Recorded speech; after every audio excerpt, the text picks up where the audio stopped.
Basta ako hindi ako affected sa dami ng mga bashers, ng mga negative. Ano lang, hindi naman ako tinatamaan or kami kasi hindi naman niya kami kilala, hindi ko rin naman sila kilala.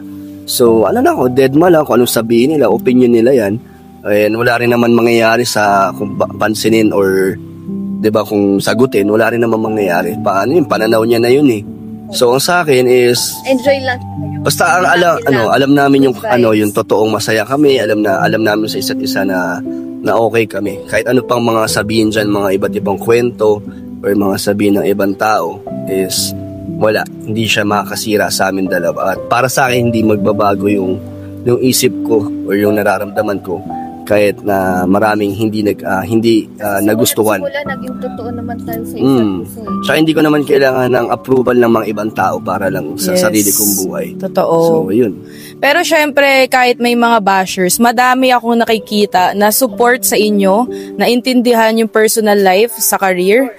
So ano naman syempre ang message nyo sa kanila na nakakaintindi at alam at naintindihan niyan yung personal nyong buhay, kung ano yung pinapakita nyo ngayon? Ayun, so, syempre nagpapasalamat ako na sa nagawa kong pagkakamali, 'di ba? Alam naman ng lahat 'yun. And yun nga, may nasaktan tayo mga sumusuporta sa atin dati. Pero sa kabila nun is natanggap nila and napatawad nila ako. Kaya sobrang thank you na nandyan kayong sumusuporta, at pati si Jenny ay nandyan din kayo. Kahit di ko pinopromote or namin yung channel niya, kusa niya lang nalaman ng mga ibang mga nakaalam ng channel niya. Kaya maraming salamat sa positive comments nyo. Kaya thank you, salamat.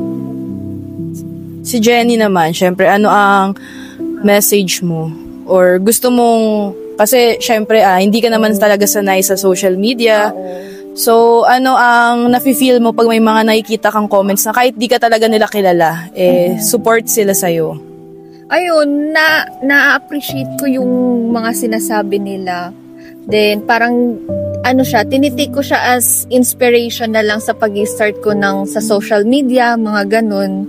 Yun, happy naman ako kasi kahit papano, may mga taong nakaka-appreciate tsaka na natutuwa sa akin. Yun lang. And lastly, syempre, for sure, dadating ang time na si baby mapapanood ang mga old videos nyo. Ano ang message nyo sa kanya if ever na soon makita niya to? Ano lang, sana kung may mga mabasa siya, mga negative or mga, syempre, baka masaktan siya. Sana wag siya maapektuhan at labas naman siya sa mga nangyari. Wala pa naman siya nun. Sana pag dumating yung panahon na maintindihan niya na yung mga nangyari sa paligid is wag siya maapektuhan at wag magbago yung tingin niya sa amin dalawa ni Jenny. Dahil ganun talaga ang social media. Maraming mga titingin sa'yo na as a negative, in a negative way. Kaya yun. Siguro sa akin, syempre bata pa siya, so hindi pa siya yung ganun ka-open sa mga gadgets or social media.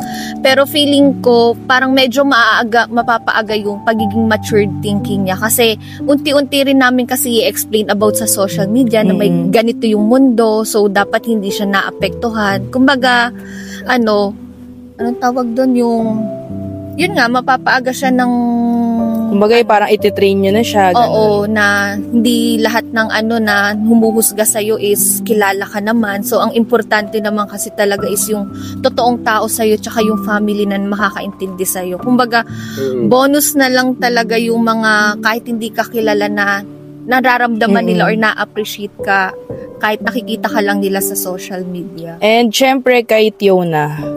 Yun, si Tiona kasi, kumbaga, kasama ko siya through ups and down. Kumbaga, maaga rin siyang naging matured. Tsaka, witness siya sa mga pinagdaanan namin. Simula dati nang walang-wala kami hanggang sa ngayon, eto na kami. Kaya, tiwala ko sa isip ni Tiona na hindi siya maaapektuhan sa mga nangyayari. And si kumbaga, Kalinga, kahit, yung parang gumagamit na rin siya ng phone. So, nakikita niya Wala, hindi ko siya nakita ang naapektuhan siya. Yung parang Oo nga. kunyari may nababasa siya na kinikwento niya sa akin, mami, tingnan mo, may nag-comment sa ganyan. Pero ramdam ko kasi as a mother na yung parang mag-worry ako, hala, baka Oo. naapektuhan. Hindi ko naramdaman na naapektuhan Matapang siya. na bata si Oo. Tiona. Yun, pinagtibay rin siya. Yes.